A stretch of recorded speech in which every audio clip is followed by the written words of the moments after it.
এখন বছরের শেষ সময়, ছুটির সময়, ক্রিসমাসের ছুটি, নতুন বছরের ছুটি ইত্যাদি কারণে তোমাদের অনেকের স্কুল বন্ধ। তাই মসজিদ এখন সাধারণ সময়ের চেয়ে বেশি লোকারণ্য। আর আমাকে একটা অনুরোধ করা হয়েছে, আজকে প্রচুর শিশুরা এখানে উপস্থিত। আপনি কি এমন একটা খুতবা দিতে পারবেন যেন আমরা তাদেরকে নামাজ পড়তে বলতে পারি? কারণ বাচ্চাগুলো এখন বেশিরভাগ সময় বাসায় কাটাচ্ছে, আর তারা তাদের পিতামাতার কথা শোনে না, নামাজ পড়তে বললেও পড়ে না। আপনি কি কোনোভাবে তাদেরকে নামাজ পড়ার জন্য অনুপ্রাণিত করতে পারবেন? আমি এই খুতবার নাম দিয়েছি বাচ্চাগুলোর সাথে আমাকে কথা বলতে দিন।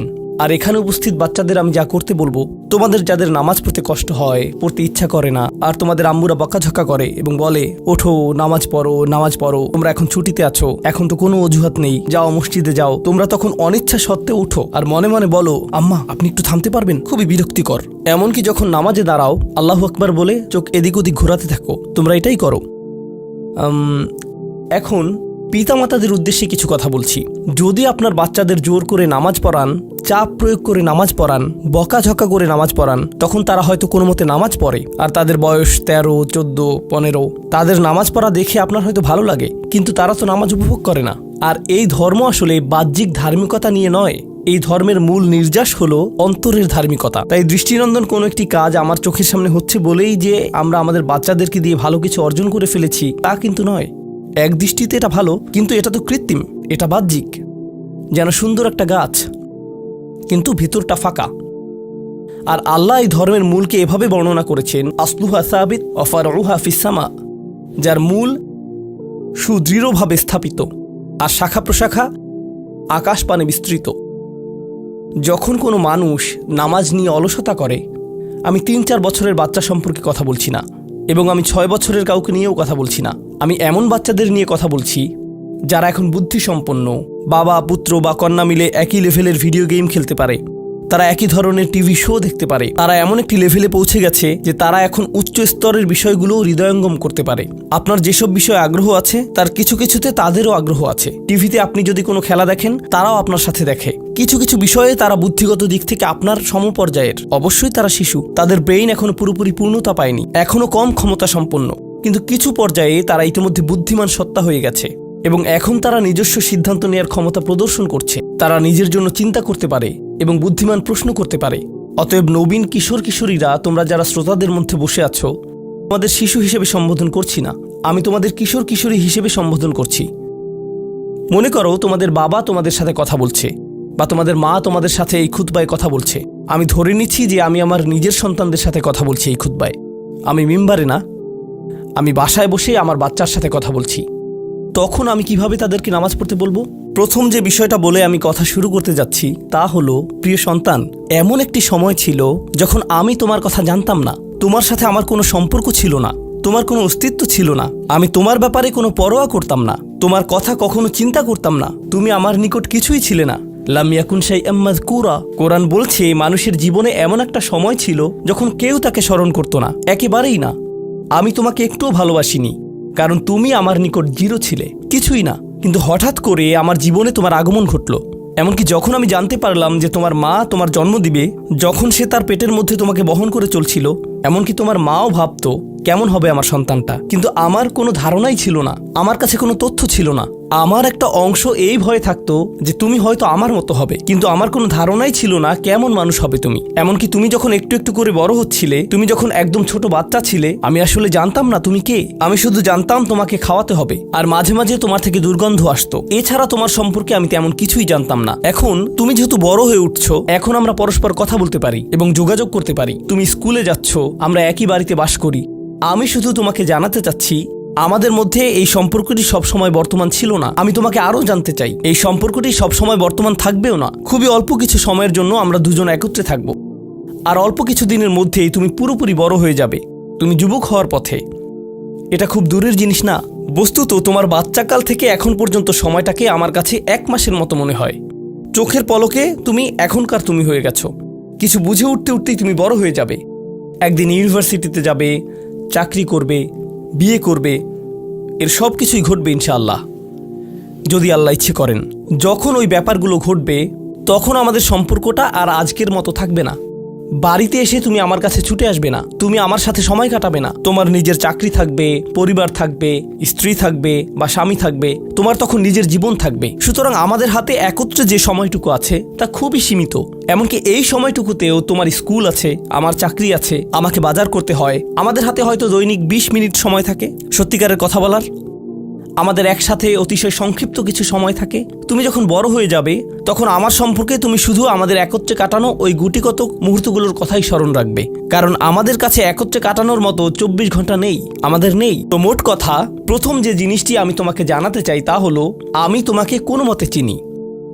আমি জানি আমরা একত্রে বাস করি, কিন্তু আমি সত্যিই তোমার সম্পর্কে খুবই অল্প জানি। কেন জানো? কারণ কোনো মানুষ অন্য কোনো মানুষকে সত্যিকার অর্থে চিনে না। তুমি যা যা চিন্তা করো তার সবটা তো আমাকে বলো না, আর আমিও নিজের চিন্তার সবকিছু তোমাকে জানাই না। কিন্তু এমন এক সত্তা আছেন যিনি তোমাকে চিনতেন, এমনকি যখন তুমি আমার নিকট কিছুই ছিলে না তখনও। এমন এক সত্তা আছেন যিনি তোমাকে তখনও ভালোবাসতেন যখন সৃষ্টি জগতের কেউই তোমাকে ভালোবাসতো না, এই জগতের কেউই তোমাকে স্নেহ করতো না। এমন এক সত্তা আছেন যার সাথে তোমার সম্পর্কটা আগামীতেও থাকবে, যদিও তোমার আমার সম্পর্ক আগামীতে পরিবর্তিত হতে যাচ্ছে। ছোটবেলায় আমার বাবার সাথে আমার এক ধরনের সম্পর্ক ছিল, কলেজে পড়ার সময় তার সাথে সম্পর্কটা অন্য ধরনের ছিল, আর এখন তার সাথে আমার সম্পর্কটা সম্পূর্ণ ভিন্ন রকম।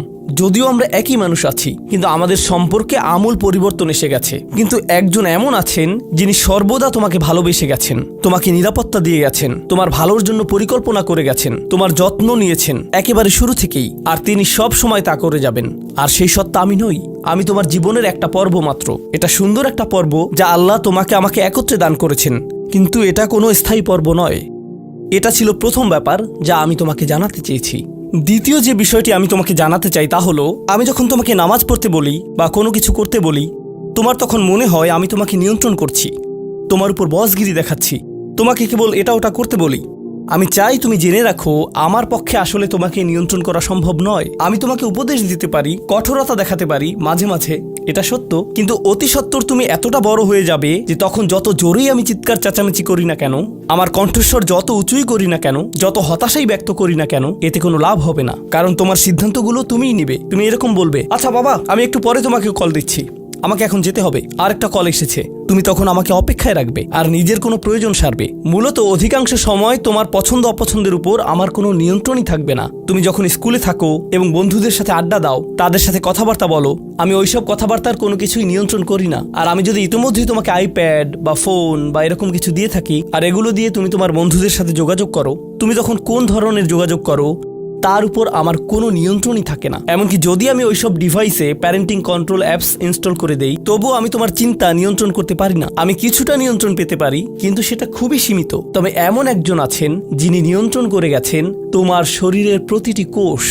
একসময় তুমি যে মাইক্রোস্কোপিক তরল পদার্থ ছিলে, সেটাও তিনিই নিয়ন্ত্রণ করে গেছেন, যা তোমার মায়ের গর্ভে বড় হচ্ছিল, যা নিয়ন্ত্রণ করছিল তোমার জেনেটিক ক্রোম, যার উপর ভিত্তি করে তোমাকে সৃষ্টি করা হয়েছে। কেমন হবে তোমার শরীরের রং, তোমার চুলের আকৃতি, তোমার চোখ, তোমার বুদ্ধি কেমন হবে, তুমি কতটা লম্বা বা বেটে হবে, এর সবকিছুই তিনিই নিয়ন্ত্রণ করে গেছেন। তোমার উপর আসলে তার নিয়ন্ত্রণ আছে, আমার নয়। আমার একটি কথা মনে পড়ে গেল, যা রাসূল সাল্লাল্লাহু আলাইহি সাল্লাম তার মেয়ে ফাতিমা রাদিয়াল্লাহু আনহাকে বলেছিলেন, ইয়া ফাতিমাতু বিনতি মুহাম্মদ ইত্তাকিল্লাহ ফা ইন্নী লা আমলিকু লাকি মিনাল্লাহি শাইআ। ও ফাতিমা, মুহাম্মাদের কন্যা, আল্লাহর ব্যাপারে সচেতন থাকো। আল্লাহর নিকট আমার কোনো কর্তৃত্ব থাকবে না তোমার ব্যাপারে। এখন আমরা পরবর্তী পয়েন্টে এসে গেছি, যা এই কথার সাথে সম্পর্কিত। আমার যেহেতু নিয়ন্ত্রণ নেই, সত্য হলো তোমার ব্যাপারে আমি যতই সংরক্ষণশীল হই না কেন, আর আমি চাই যে তুমি ভালো করো, তবুও তোমার ভালো আমি নিয়ন্ত্রণ করি না, আর আমি এর জন্য দায়বদ্ধ নই। আল্লাহ প্রতিটি মানবকে তার নিজের জন্য দায়বদ্ধ করে সৃষ্টি করেছেন। দেখো, তুমি যদি ট্রাফিক আইন লঙ্ঘন করো, যদি একদিন ড্রাইভিং লাইসেন্স পাও এবং এরপর রাস্তায় লাল বাতি উপেক্ষা করে চলে যাও, পরে পুলিশ তোমাকে ধরলো, তখন তো তুমি বলতে পারবে না, আপনি একটু আমার বাবার সাথে কথা বলতে পারবেন না। তোমার নিজেকেই এই পরিস্থিতির মোকাবেলা করতে হবে। তোমার ইউনিভার্সিটি প্রফেসর যখন তোমাকে ফেল মার্ক দিবে, তখন তো বলতে পারবে না, একটু থামুন, আমার মাকে একটু কল দেই। না, তুমি নিজেই এই ফেইলের জন্য দায়ী। আইনের কোর্টে তোমার কাজের জন্য তুমি দায়ী। ইউনিভার্সিটিতে তোমার পাস ফেলের জন্য তুমি দায়ী। তোমার চাকরিতে তুমি তোমার জন্য দায়বদ্ধ। তোমার স্বাস্থ্যের ক্ষেত্রে তুমি কি আহার করো, তুমি তোমার জন্য দায়বদ্ধ। নিজেকে যে কোনো বিপদে ফেললে এবং নিজের কোনো ক্ষতি করলে তুমি দায়বদ্ধ তোমার জন্য। তোমার বয়স যত বাড়বে, তোমার স্বাধীনতা যত বাড়বে, তোমার দায়বদ্ধতাও তত বৃদ্ধি পাবে। কেউ তোমাকে নিয়ন্ত্রণ করবে না এবং তোমার কাজের জন্য অন্য কেউ দায়ী হবে না। লা তাজিরু ওয়াজিরাতুন উযরা উখরা, কোনো ভার বহনকারী অন্যের ভার বহন করবে না। আমি আসলে তোমার জন্য দায়ী নই। আর শেষ বিচারের দিন আমরা প্রত্যেকে সম্পূর্ণ একাকী আল্লাহর সামনে উপস্থিত হব। এখন এই দুনিয়াতে আমরা একসাথে একত্রে বসবাস করছি, আমরা একই পরিবারের সদস্য, আমরা কোলাকুলি করি, আমি আমৃত্যু তোমাকে ভালোবাসি, আমি সর্বদা তোমাকে নিয়ে চিন্তা করি। কিন্তু সামনে এমন একটা দিন আসছে যেদিন আমরা আমাদের সমগ্র অস্তিত্বের সবচেয়ে নিঃসঙ্গ সময় পার করব। বস্তুত শেষ বিচারের দিন তুমি যদি আমার কাছে দৌড়ে আসো, এমন হতে পারে যে আমি তোমার থেকে দৌড়ে পালাবো। তোমাকে চিনি না আমি, দূর হও আমার কাছ থেকে।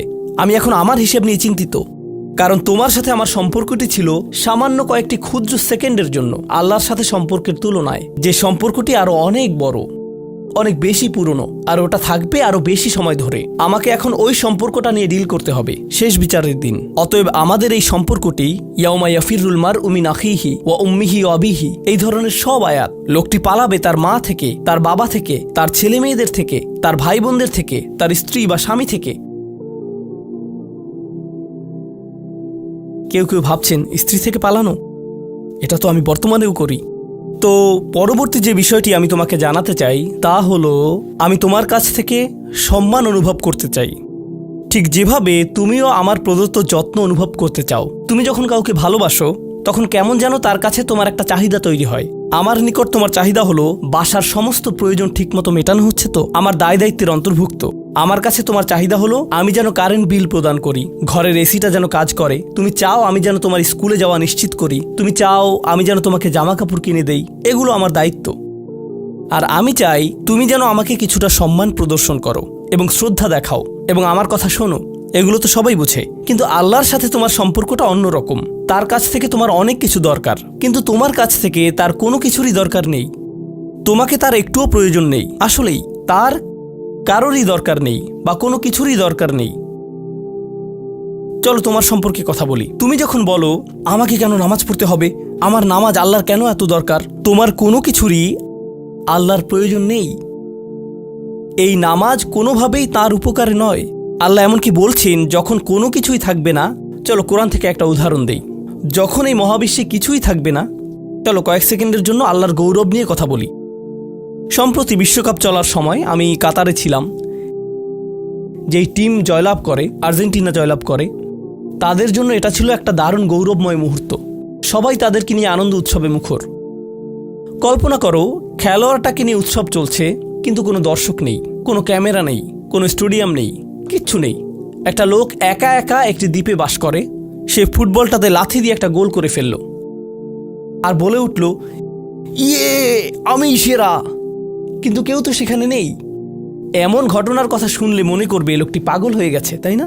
গৌরব পেতে হলে গৌরব করার মতো একদল দর্শক থাকতে হবে। স্বীকৃতি পেতে হলে একদল মানুষ আশেপাশে থাকতে হবে যারা স্বীকৃতি দিবে। প্রশংসা পেতে হলে, কদর পেতে হলে নিজে নিজে তো আর প্রশংসা পেতে পারো না। এমন কেউ থাকতে হবে যে তোমার জন্য এই প্রশংসাটা করবে। কিন্তু আল্লাহ বলেন, কুল্লু মান আলাইহা ফান ওয়ায়াবকা ওয়াজহু রাব্বিকা যুল জালালি ওয়াল ইকরাম। তিনি বলেন সব কিছুই ধ্বংস হয়ে যাবে এই ধরাপৃষ্ঠের, তথাপি তোমার রবের চেহারা থেকে যাবে। আল্লাহই একমাত্র সত্তা, যিনি তখনও মহিয়ান এবং গরিয়ান।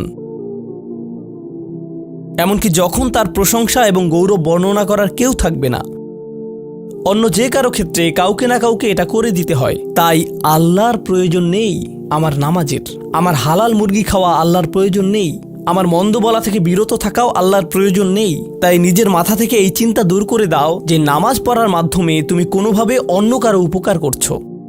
আল্লাহ এমনকি বলছেন, ইয়ামুন্নুনা আলাইকা আন আসলামু, তারা মনে করে তারা ইসলাম গ্রহণ করে তোমাকে ধন্য করেছে। লা তামুন্নু আলাইয়া ইসলামাকুম, আমাকে বলতে এসো না যে তোমার ইসলামের মাধ্যমে তুমি কোনোভাবে আমার উপকার করেছো। বালিল্লাহু ইয়ামুন্নু আলাইকুম, বরং আল্লাহই তোমাদের প্রতি অনুগ্রহ করেছেন। এখন পরবর্তী বিষয়, আচ্ছা কেউ একজন নামাজ পড়ে না কেন? আমি তোমার সম্পর্কে বলছি না, আমার প্রিয় ছেলে বা প্রিয় মেয়ে। শুধু প্রশ্নটি নিয়ে চিন্তা করো যে মানুষ কেন নামাজ পড়ে না।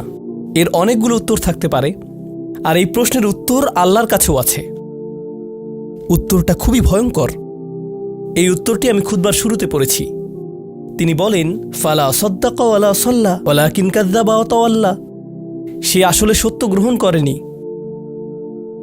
এবং সে নামাজও পড়েনি। তিনি কাফির সম্পর্কে বলছিলেন। তিনি দুইটা জিনিস বলেছেন, এই লোকটি সত্য গ্রহণ করেনি এবং নামাজও পড়েনি। কথাটা ভাবনার উদ্রেক করে। যদি বলা হয় সে সত্য গ্রহণ করেনি, আমার আশা হলো তিনি বলবেন লা সদ্দাকা ওয়ালা আমানা, কিন্তু তিনি বলছেন লা সল্লা। এর মানে হলো আল্লাহর সত্য গ্রহণ করার ব্যাপারে তোমার অন্তরে কিছু একটা মিসিং আছে। না না না, বাচ্চাটা বলে আমি আল্লাহকে বিশ্বাস করি, আমি মুসলিম। হ্যাঁ, তুমি এখানে মুসলিম, তোমার মাথায়, কিন্তু এই সত্য তো শুধু তোমার মাথার জন্য না, এই সত্য তোমার অন্তরের জন্য। তুমি এখনো অনুভব করছো না যে ব্যাপারটা কেমন সিরিয়াস।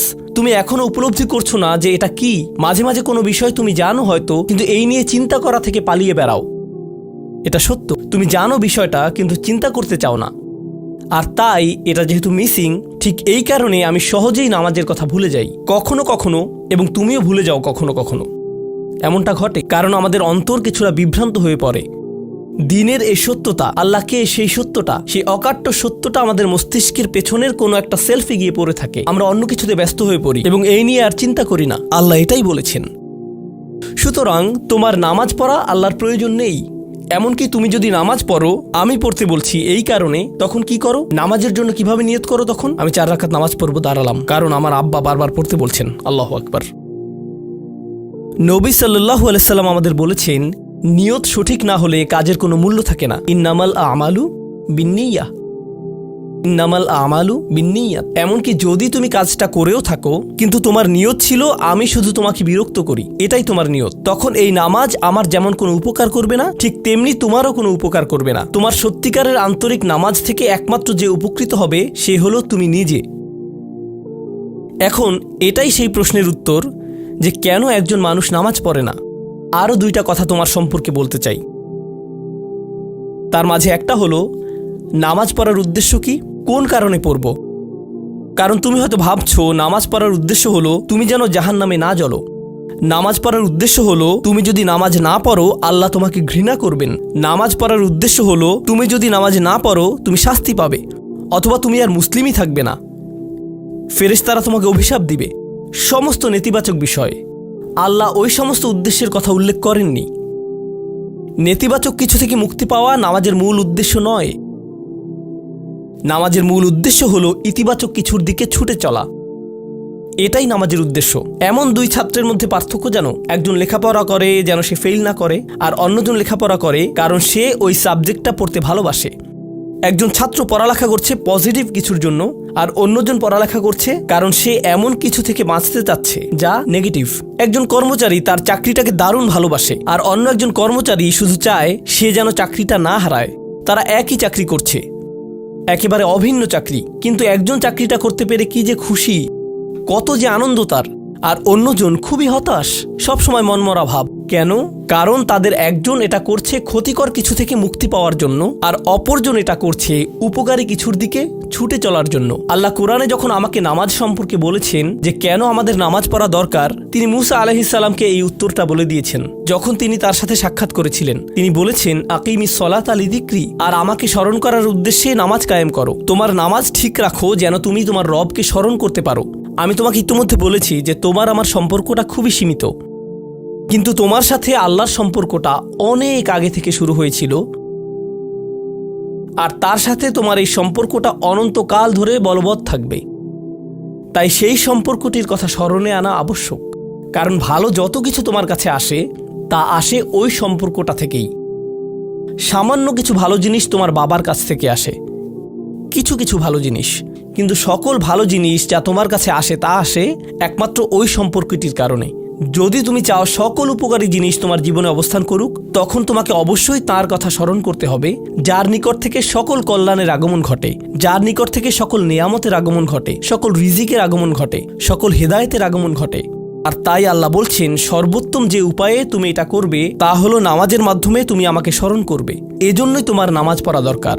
আচ্ছা, পরিশেষে এজন্যই তোমার এটা করা উচিত, কিন্তু তুমি এটা করছো বলেই সঠিক নিয়ত সহকারে। আল্লাহ বলছেন কেবল এখানেই শেষ নয়, এর কিছু উপকারিতাও আছে। কিছু ভালো জিনিস তোমার পথে আসবে যখন তুমি সত্যি সত্যি আল্লাহকে স্মরণ করবে। যখন তুমি আল্লাহকে স্মরণ করবে যেভাবে তিনি চান সেভাবে, আর যে উপায়ে তিনি চান তা হলো এই নামাজগুলোর মাধ্যমে। তুমি যদি এটা করতে পারো, আল্লাহ বলছেন ইন্না সলাতা তানহা আনিল ফাহশা ওয়াল মুনকার। এমনকি এই আয়াতেও ওয়ালা যিকরুল্লাহি আকবার, তিনি বলছেন নামাজের মধ্যে এই উপকারটি আছে যে এটা তোমাকে অশ্লীলতায় পড়ে যাওয়া থেকে রক্ষা করবে। কারণ অশ্লীলতা তোমার চারপাশে বিরাজমান, আর আমি প্রিয় পুত্র তোমাকে এটার সম্মুখীন হওয়া থেকে রক্ষা করতে পারবো না। অশ্লীলতা তোমার ফোনে, অশ্লীলতা তোমার স্কুলে, অশ্লীলতা তোমার বন্ধুদের মাঝে, অশ্লীলতা ঈদের অনুষ্ঠানে, যখন কোনো কর্নারে গিয়ে বন্ধুদের সাথে আড্ডা দাও, অশ্লীলতার উপস্থিতি তুমি সর্বত্র দেখতে পাবে। প্রতিবার যখনই তুমি অশ্লীলতার দিকে এগিয়ে যাবে তোমার অন্তর ক্ষতিগ্রস্ত হয়ে পড়বে। আর আল্লাহ বলছেন যদি তুমি এই নামাজগুলো আদায়ে যত্নবান হও, এগুলো তোমাকে অশ্লীলতার করাল গ্রাস থেকে রক্ষা করবে। একবার যদি তুমি অশ্লীলতায় ডুবে যাও, তখন তুমি হয়ে পড়বে যেমন তুমি যদি দূষিত বাতাসে নিঃশ্বাস নাও, প্রথম তোমার কাশি আসবে, কিন্তু যদি এতে বেশিক্ষণ অবস্থান করো একসময় এতে তুমি অভ্যস্ত হয়ে পড়বে। অশ্লীলতাও ঠিক এরকম, এতে আকণ্ঠ নিমজ্জিত থাকলে একসময় এটাকে আর বড় অপরাধ বলে মনে হবে না, নিজেকে এর থেকে রক্ষা করার কোনো গরজ অনুভব করবে না আর, কারণ তোমার প্রতিরোধ ব্যবস্থা দূষিত হয়ে গেছে। এরপর তুমি এমনকি আরও বিষাক্ত আচরণের জন্য প্রস্তুত হয়ে যাবে, এমনকি আরও জঘন্য বিষয় ওয়াল মুনকার, এমনকি আরও ঘৃণ্য কাজও তোমার দ্বারা সম্পন্ন হয়ে যেতে পারে। অধপতনের অতল গহ্বরে হারিয়ে যাওয়া থেকে এই নামাজগুলো তোমাকে রক্ষা করবে। এই জন্যই তোমার নামাজ পড়া দরকার, এই সমস্ত কারণেই তোমার নামাজ পড়া প্রয়োজন। আমি বলেছি এই জন্য না, এই সমগ্র ভ্রমণের শেষে সিদ্ধান্তটা সম্পূর্ণরূপে তোমার। কারণ আল্লাহ হয়তো আগামীকালই আমাকে নিয়ে যেতে পারেন, আল্লাহ হয়তো আমাকে 1 বছরের মধ্যেই নিয়ে যেতে পারেন। তোমার এবং আমার মাঝে যে এই সম্পর্কটা বর্তমানে আছে, এমনকি যদি আমরা 100 বছরও বাঁচি, আমরা এর চেয়ে বেশি বাঁচতে পারবো না। একটা সময় আছে যখন এর সমাপ্তি ঘটবে, কিন্তু ওই সম্পর্কটি, তুমি যদি সত্যিই ওই সম্পর্কটি সম্মান করতে চাও, নামাজ পড়ো। তোমার প্রতি এটাই আমার উপদেশ। এখন আমি পিতামাতার উদ্দেশ্যে কথা বলবো। এটা হবে ছোট্ট একটা রিমাইন্ডার আমার জন্য এবং আমাদের সবার জন্য, আমাদের পিতামাতাদের জন্য। সন্তানাদি আল্লাহ প্রদত্ত একটা নিয়ামত, তাদেরকে এজন্য দেওয়া হয়নি যেন আমরা তাদের নিয়ন্ত্রণ করতে পারি। যত বেশি আমরা তাদেরকে নিয়ন্ত্রণ করতে চাইব, তত বেশি হতাশ হব সকল অবস্থাতেই। আমি দেখেছি এমনটা, বিশেষ করে যে পরিবারগুলো তাদের সন্তানদের দিনের সুরক্ষা করতে চায়, তারা যত বেশি সন্তানদের উপর জোর করে দিন চাপিয়ে দিতে চায়, তত বেশি ওই ছেলেমেয়েগুলো অদ্ভুত সব উপায়ে বিদ্রোহ প্রকাশ করে। কারণ যে বিষয়টা আল্লাহ চান আপনি তাদেরকে প্রদান করুন, আপনার ছেলে মেয়েদের কাছে আপনার যে সুযোগ আছে সেটা তাদেরকে আপনার আদেশ নিষেধ মানতে বাধ্য করার জন্য নয়। সুযোগটা এই জন্য দেয়া হয়েছে যেন আপনি তাদেরকে এমন সব বিষয়ে চিন্তা করাতে পারেন যা শুধু আপনার পক্ষেই চিন্তা করানো সম্ভব, তাদেরকে এমন সব বিষয়ে পছন্দ করাতে পারেন যা শুধু আপনার পক্ষেই পছন্দ করানো সম্ভব। আপনার বাচ্চাটা বাস্কেটবল পছন্দ করে কারণ সে আপনাকে বাস্কেটবল খেলতে দেখেছে, সে প্লে স্টেশন পছন্দ করে কারণ সে তার বাবাকে প্লে স্টেশনে খেলতে দেখেছে। এভাবে আপনি বাচ্চাটার অন্তরে কোনো কিছুর জন্য ভালোবাসা তৈরি করে দিতে পারেন, কারণ আপনি যেরকম আপনার পক্ষে এটা করা সম্ভব। আর যখন বাচ্চাদেরকে বলতে থাকেন তোমার হোমওয়ার্ক করো, তোমার হোমওয়ার্ক করো, আপনার সন্তানের বয়স যখন 40 হবে সে তখন বলবে না আমি হোমওয়ার্ক ভালোবাসি, কিন্তু 40 বছর বয়সেও সে বলবে আমি বাস্কেটবল ভালোবাসি, আমার বাবা সবসময় বাস্কেটবল খেলতেন। আপনি যা ভালোবাসেন তা ট্রান্সফার হয়ে তার কাছে চলে যায়, আর যা করতে বলেন তা প্রত্যাখ্যাত হয়ে যায়। এমনটি আপনার ক্ষেত্রেও ঘটেছিল। আপনার ছেলে মেয়েদের কথা ভুলে যান, আপনার নিজের বাস্তবতাও এটাই। আপনার বাবার কিছু কিছু জিনিস যে আপনি এখনো পছন্দ করেন তা ভালোবাসার মাধ্যমে আপনার নিকট ট্রান্সফার হয়েছিল, আর আপনার বাবার ওই ব্যাপারগুলো আপনি অপছন্দ করতেন যা তিনি জোর করে আপনাকে গেলাতে চেয়েছিলেন। এখানে উপবিষ্ট প্রত্যেকের বাস্তবতা এটাই, শুধু সেগুলোই গ্রহণ করেছি যেগুলো ভালোবাসার মাধ্যমে হস্তান্তরিত হয়েছিল। ঠিক এই ইশারাটাই আমাদের পিতামাতাদেরকে দেয়া হয়েছে সূরাতুল ইসরার এই আয়াতে, রব্বির হামহুমা কামা রব্বায়ানি সগীরা।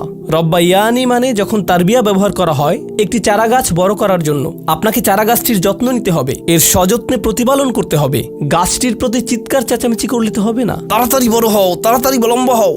আপনার একে সময় প্রদান করতে হবে। অনেক সময় পোকামাকড় এসে এর পাতাগুলো খেয়ে ফেলতে চাইবে, আপনাকে তখন পোকামাকড় সরিয়ে দিতে হবে। কখনো কখনো একটু কঠোর আচরণ করতে হবে, শুধু অতটুকুই যেন পোকামাকড়গুলো দূর হয়ে যায়। এরপর আবারও এতে পানি দিতে হবে। আমাদের বাচ্চাদের সাথে আমাদের উদাহরণটা ঠিক এমনই।